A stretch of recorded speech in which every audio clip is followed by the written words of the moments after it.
धर्मपुर गांव में रहने वाला रामधन एक बेहद गरीब किसान था। इस बार उसने गांव के सेठ से उधार लेकर खेती की थी। मौसम अच्छा रहा और खेतों में पहली बार फसल बहुत अच्छी आई थी। पूरे परिवार में एक उम्मीद जाग उठी थी। देखो सुनीता, इस बार कितनी अच्छी फसल हुई है। भगवान ने हमारी सुन ली। लगता है अब बच्चों को भूखा नहीं सोना पड़ेगा।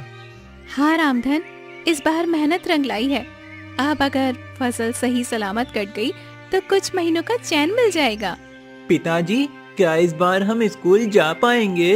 जरूर बेटा, अब तो तुझे अच्छे कपड़े और किताबें भी दिलवाऊंगा। पिताजी, मेरे लिए क्या लाओगे? बोलो ना पिताजी।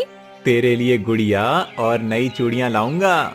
लेकिन शायद किस्मत को ये मुस्काने राज नहीं आई। शाम ढलते ही आसमान पर काले बादल घिर गए और तेज आंधी के साथ मूसलाधार बारिश शुरू हो गई। रामधन, जल्दी चलो, खेत में पानी भरने लगा है। हे भगवान, कहीं सब कुछ न बह जाए। रामधन भागकर खेत पहुंचा। वहां का दृश्य देखकर उसका दिल बैठ गया। खेत पूरा पानी में भर चुका था और सारी फसल भी डूब चुकी थी। अब क्या बचा भगवान, सब कुछ खत्म हो गया। मेरी मेहनत, मेरी उम्मीद सब बह गई। अब बच्चों को क्या खिलाएंगे जी? घर में तो एक मुट्ठी अनाज भी नहीं बचा है। अगले दिन सुबह रामधन सेठ हरिराम के पास गया, जिसके पास से उसने कर्जा लिया था। उसे उम्मीद थी कि शायद सेठ थोड़ा सा समय दे देगा। सेठ जी, बारिश में सब कुछ बर्बाद हो गया, थोड़ी मोहलत दे दीजिए। अगली बार फसल होगी तो सारा कर्ज चुका दूंगा। तुम्हें अब कोई मोहलत नहीं मिलेगी रामधन। कागज के हिसाब से अब वो जमीन मेरी है। सेठ जी, वो मेरी पुश्तैनी जमीन है, आप ऐसा मत करिए। मुझे कागज से मतलब है, भावना से नहीं।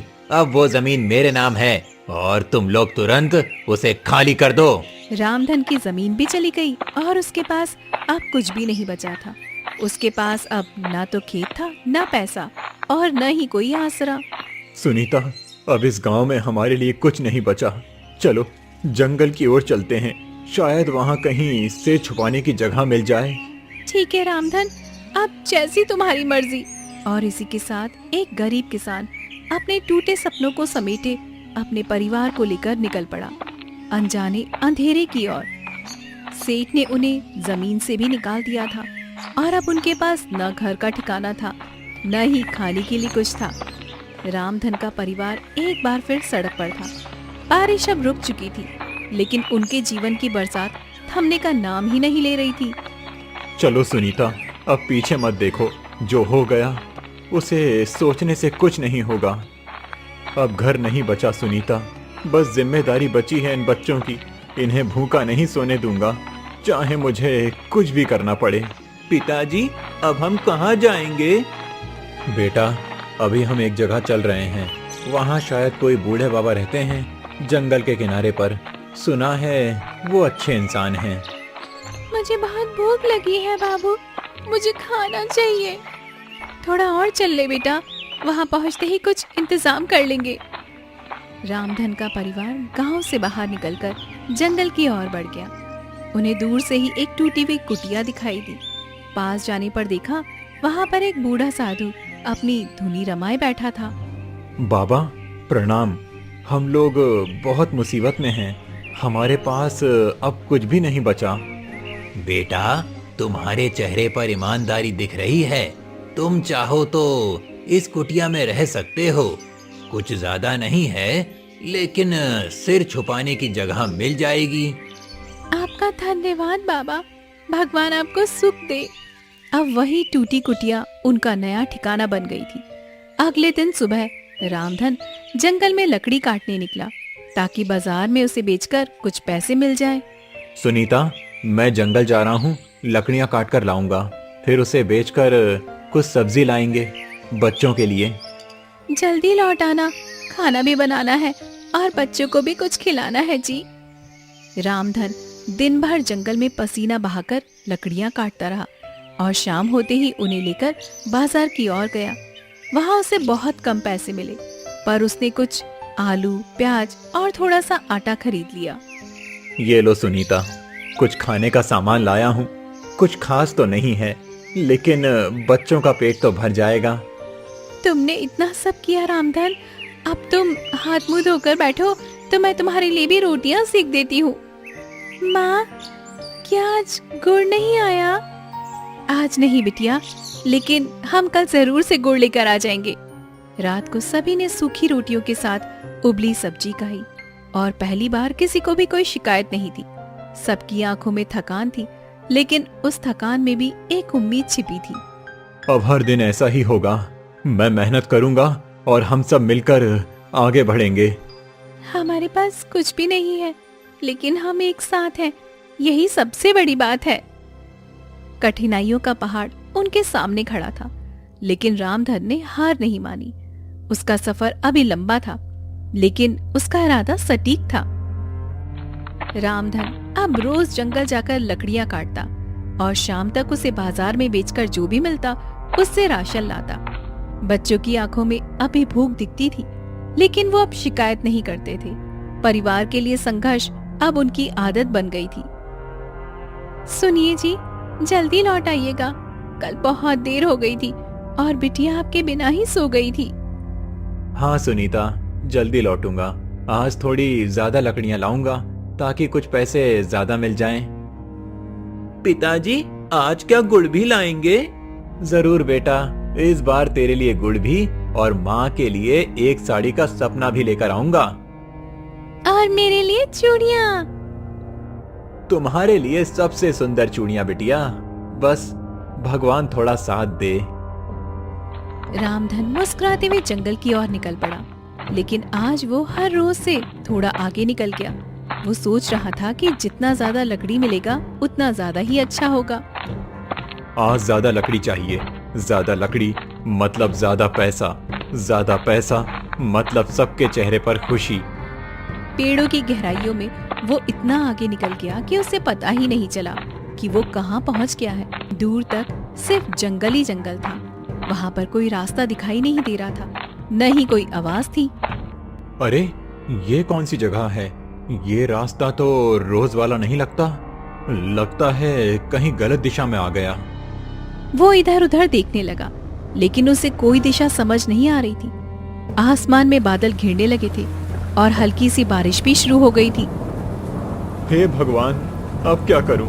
जिस दिशा से आया था वो भी भूल गया। अब कोई रास्ता नहीं सूझ रहा। उधर झोपड़ी में सुनीता बार बार जंगल की ओर देख रही थी। सूरज ढल चुका था, लेकिन रामधन नहीं लौटा। आज बहुत देर हो गई है, अब तक तो वो रोज लौट आते हैं, आज इतनी देर क्यों हो गई है? माँ, पिताजी को कुछ हो तो नहीं गया? ऐसा मत बोल बेटा, वो ठीक होंगे, बस शायद ज्यादा दूर तक निकल गए होंगे। मुझे डर लग रहा है माँ। उधर रामधन थक कर एक पत्थर पर बैठ गया। उसकी आंखें नम हो गई, लेकिन फिर उसने हिम्मत जुटाई और आगे बढ़ा। तभी एक छोटी सी रोशनी दिखाई दी। वो क्या है?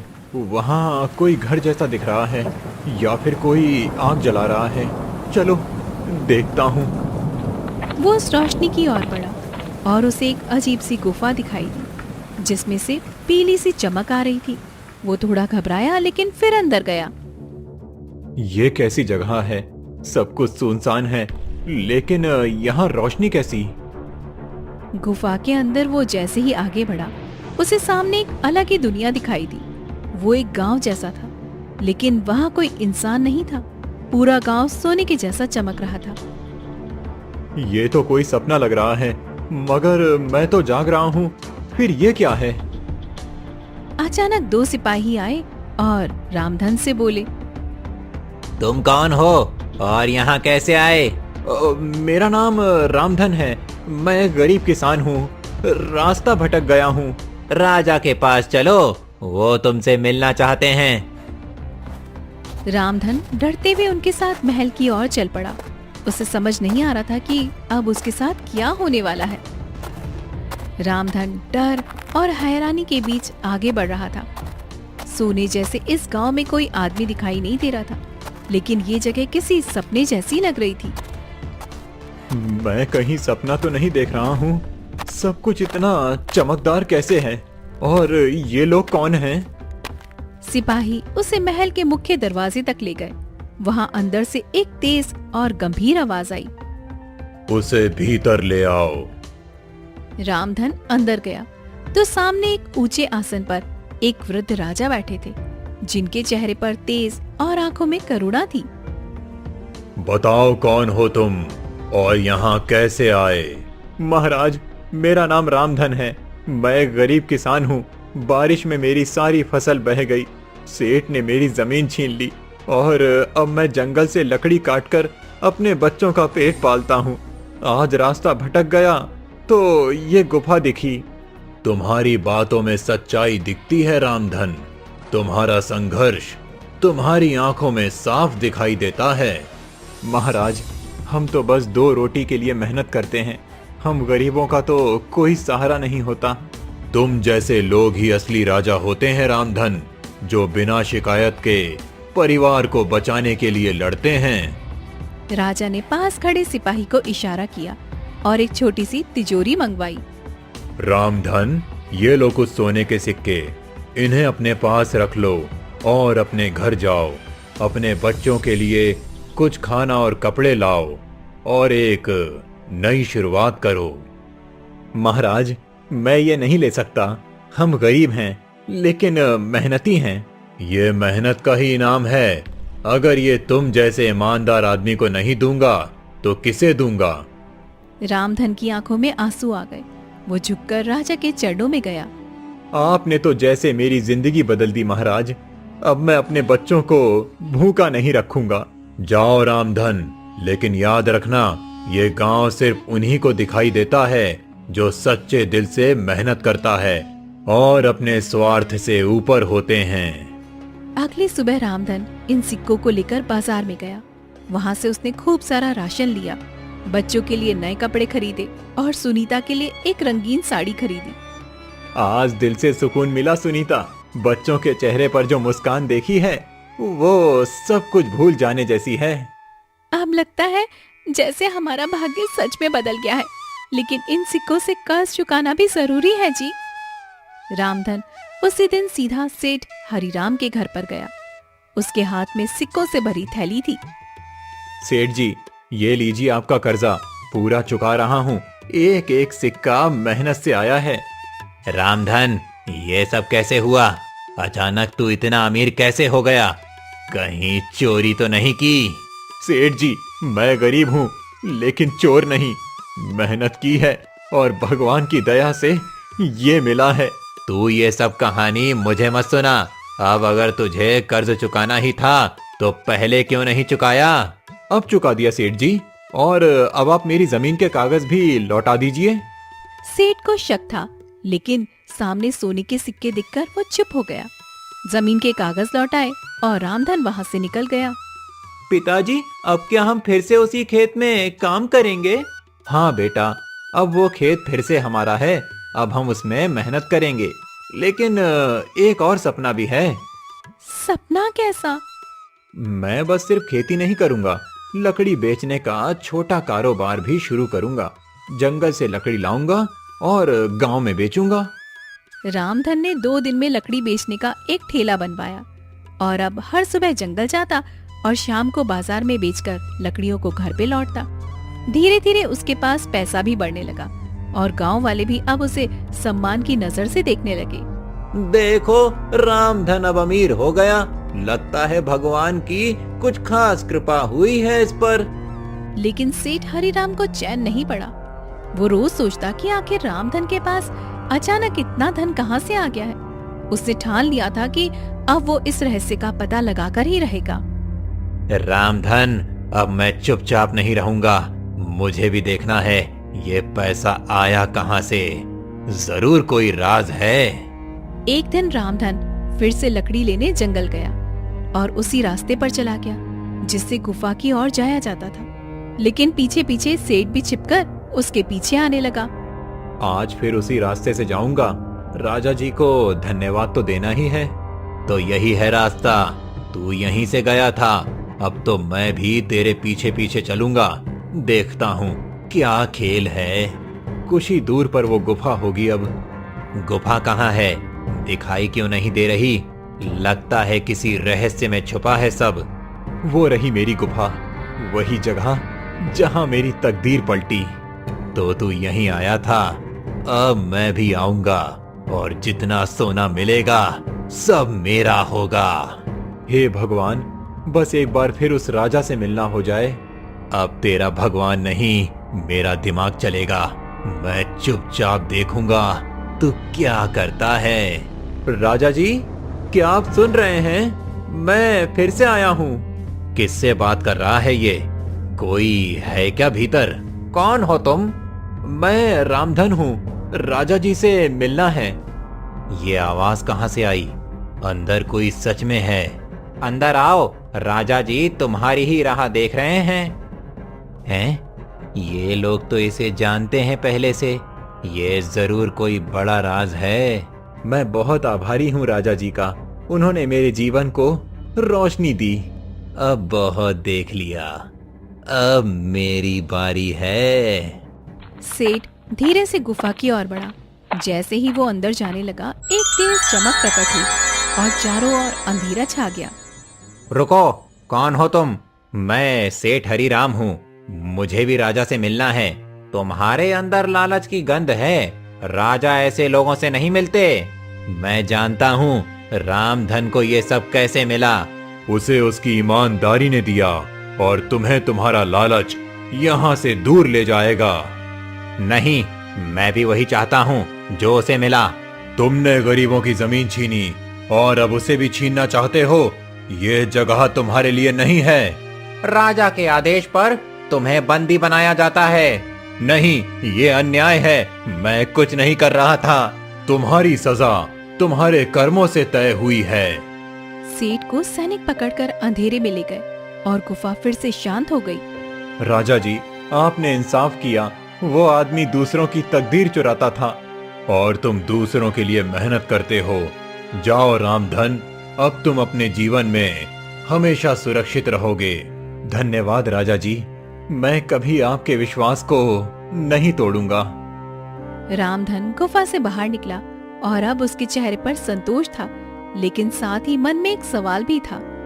क्या ये रहस्य कभी किसी और को भी दिखेगा या सिर्फ उन्हीं को जिनका दिल सच्चा होता है? अब रामधन के पास सब कुछ था, लेकिन वो फिर भी उसी सादगी से जीता रहा। आज सब कुछ साफ हो गया। सेठ का लालच उसका अंत बना और ईमानदारी मेरी ताकत। तुम आज जल्दी लौट आए जी, सब ठीक तो है ना? सब ठीक है सुनीता, अब कोई डर नहीं रहा। राजा जी ने सब देख लिया और न्याय भी दिया। पिताजी, सेठ कहाँ गया? अब जहाँ ऐसे लोगों को जाना चाहिए वहाँ गया बेटा। आप क्या करने का सोच रहे हो आप? अब गांव में छोटा सा व्यापार शुरू करूंगा। लकड़ी और कोयले का एक गोदाम खोलूंगा और गांव के लोगों को भी काम दूंगा। अगले दिन से रामधन ने एक छोटी सी दुकान किराए पर ले ली। कुछ लकड़ियां जंगल से लाकर वहां पर बेचना शुरू किया। लोगों को अच्छा सामान मिला और रामधन को मेहनत की इज्जत मिलने लगी। रामधन भाई, तुम्हारा माल तो बढ़िया होता है। अब हमें बाहर नहीं जाना पड़ता और भाव भी ठीक देते हो, दिल से व्यापार करते हो। हम तो सबके हैं भाई।